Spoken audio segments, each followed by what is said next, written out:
academic ability. And there's a reason. The whole system was invented around the world. There were no public systems of education really before the 19th century. They all came into being to meet the needs of industrialism. Ah yes, our entire education system today was created because John D. Rockefeller needed more workers. But it wasn't just Rockefeller. What's up, YouTube? It's your boy Harlem, man, aka NFL Harlem. Not associated with the National Football League. Never fake loyalty, that's what it means.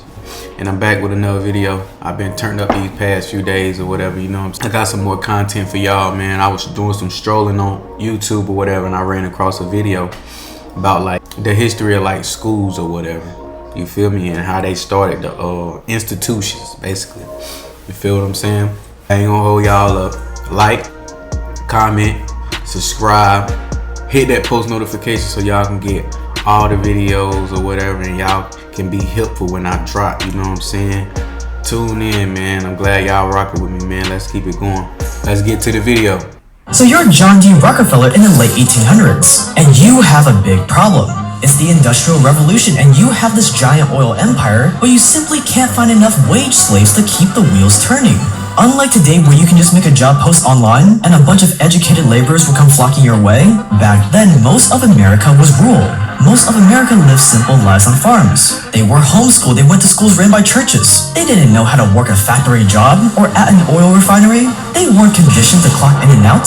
So you needed a way to educate the population on a massive scale so they could come work for you. However, we don't want to educate them too much now, do we? Remember, knowledge is dangerous. There's a reason why slaves weren't allowed to learn how to read or write.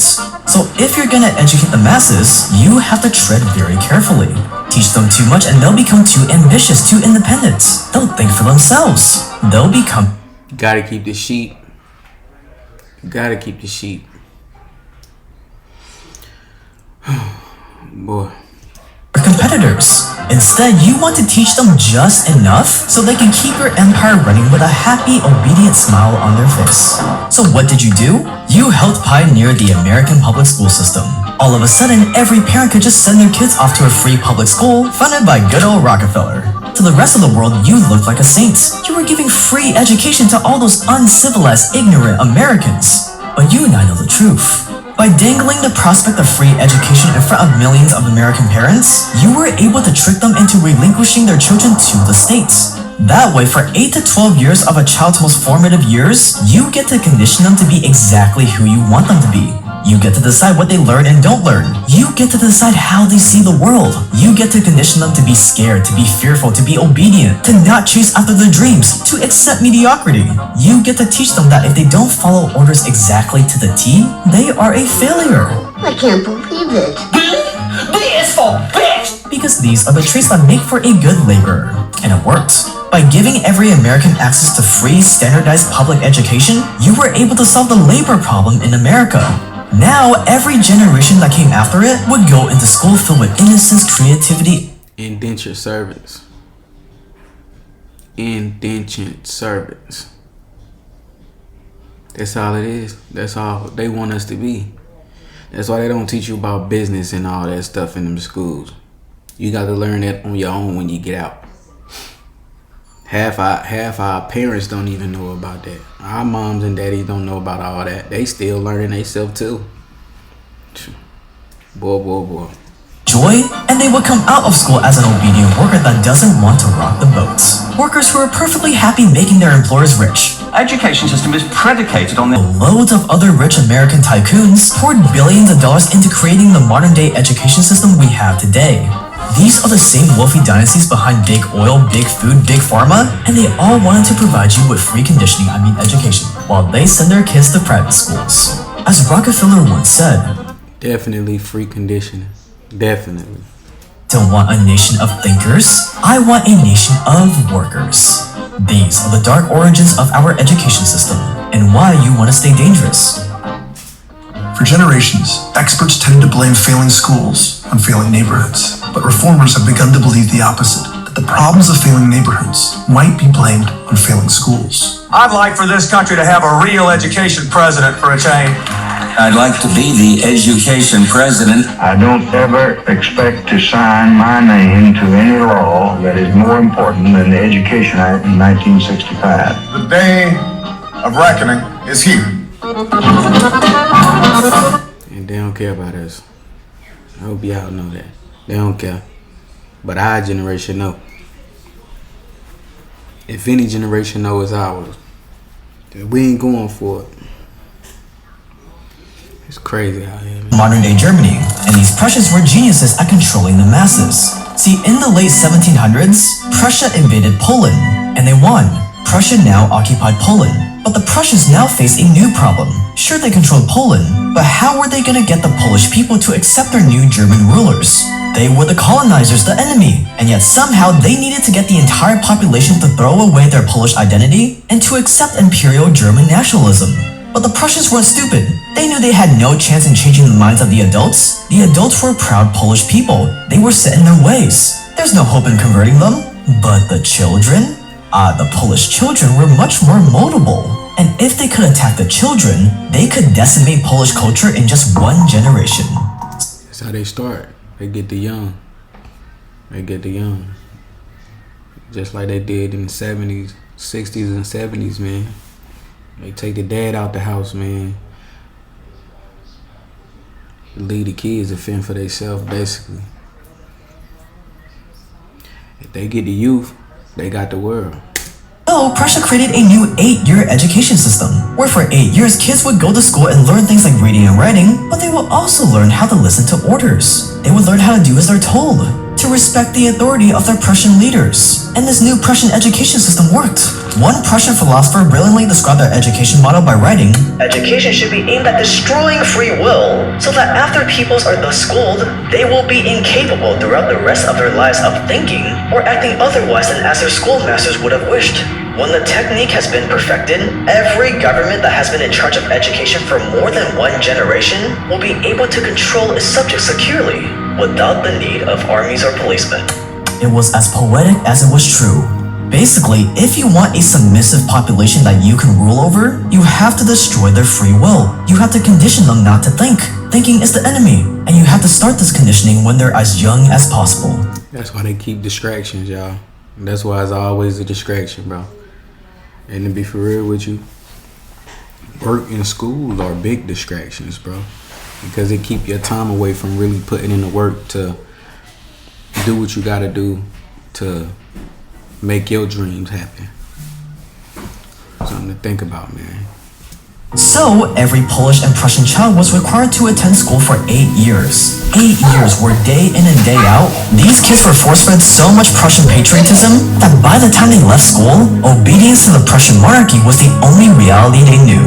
The Prussian system was so effective that it caught the eye of one person, an influential American politician by the name of Horace Mann. And Horace Mann planned on exporting this Prussian model to the good old US of A. Y'all know who Horseman is. Y'all know.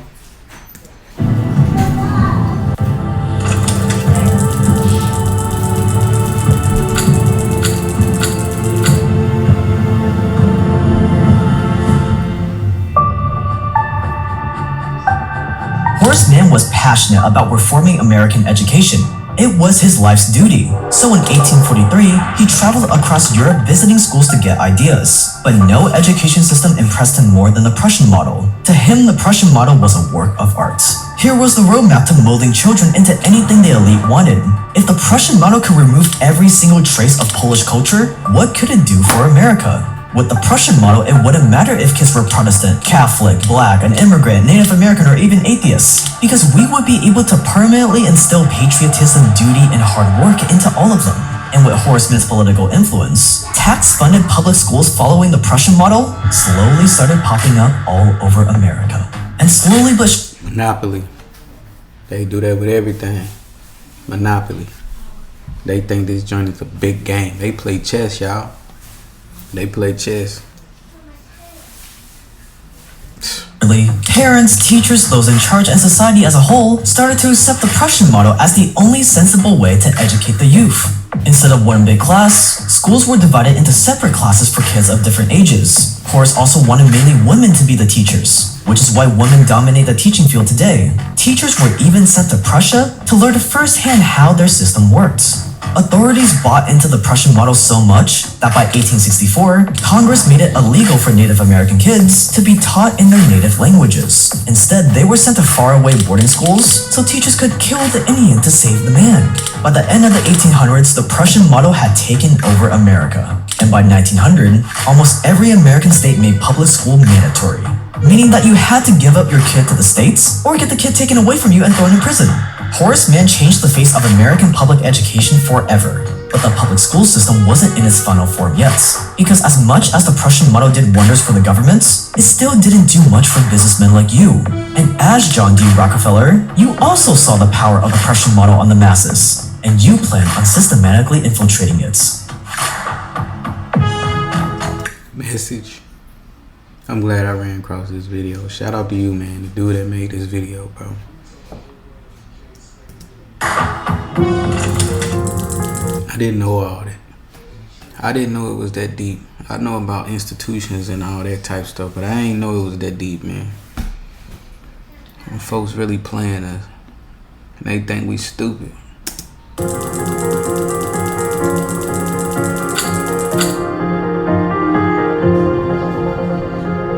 By the late 1800s, school was mandatory. They were using the Prussian model, but there was still a giant problem. There wasn't any standard curriculum to follow.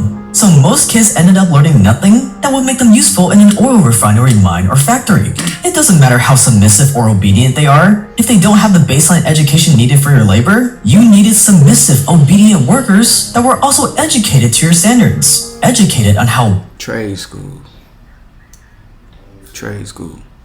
will set them free.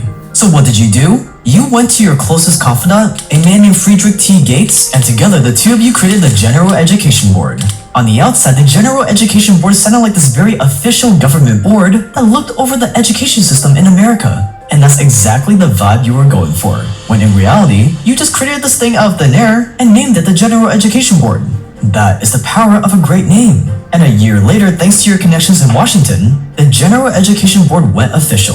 It was incorporated by an act of Congress in 1903 with the purpose of the promotion of education in the United States of America without distinction to race, sex, or creed. A very noble sounding cause. While at the same time, this entity would be your Trojan horse to inject more than $3.5 billion in today's money into the public school system. Today, a few $billion wouldn't make a dent in the monstrosity that is our public school system. But back then, it was still in its infancy, so $3.5 billion was way more than enough to mold it into whatever you wanted. So with the money and the government charter in hand, the board went on to fund a vast number of public high schools. 912 high schools in the southern states alone by 1914. You also funded universities, medical schools, Ivy League schools, so that when kids finished their conditioning in high school, they would continue their conditioning in higher education. These are the origins of America's love affair with college degrees, by the way. College graduation has never been more valuable than it is today. And soon other business tycoons started jumping in on the action. By 1905, Andrew Carnegie, the steel magnate, founded the Carnegie Foundation for the Advancement of Teaching. Not because he wanted people to learn about the world and become innovators, but because he needed mine managers, operators, engineers, repairmen, smelters, and railroad conductors. And the public started to catch on all this big money moving into education. In 1914, the National Education Association said that, "We view with alarm the activity of the Carnegie and Rockefeller Foundations, agencies not in any way responsible to the people, in their efforts to control the policies of our state educational institutions, to fashion after their conception and to standardize our courses of study, and to surround the institutions with conditions which menace true academic freedom." But your infiltration of education had picked up too much steam, too much momentum. There was no way it was going to slow down now. By 1918, every single state started requiring kids to complete elementary school, and it just picked up from there. From standardized tests to the Carnegie-funded textbooks, to the Department of Education, to labeling and medicating kids that don't do well in this Rockefeller model of education. And your boy Friedrich T. Gates, who you created the General Education Board with, put it perfectly when he explained what he envisioned for America's education system. In our dream, we have limitless resources, and the people yield themselves with perfect docility to our molding hand. The present educational conventions fade from our minds, and unhampered by tradition, we work our own goodwill onto a grateful and responsive rural folk. We shall not try to make these people or any of their children into philosophers or men of learning or of science. We are not to raise up among them authors, orators, poets, or men of letters. We shall not search for embryo great artists, painters, musicians, nor will we cherish even the humbler ambition to raise up among them lawyers, doctors, preachers, statesmen, of whom we now have ample supply. That is the education system Rockefeller wanted. One that didn't search for the intrinsic gifts endowed in each of us. One that didn't pump out philosophers, authors, artists, or musicians. No, our modern-day education system was designed for one thing and one thing only. To pump out mindless, thoughtless, standardized, dare I say it, slaves. Alright, peep this. I get that you need workers and all that, right? Because if you didn't have workers, the economy wouldn't like flourish, or it wouldn't work at all. But they could have went about it a whole different way. They devious and deceptive, bro. Like,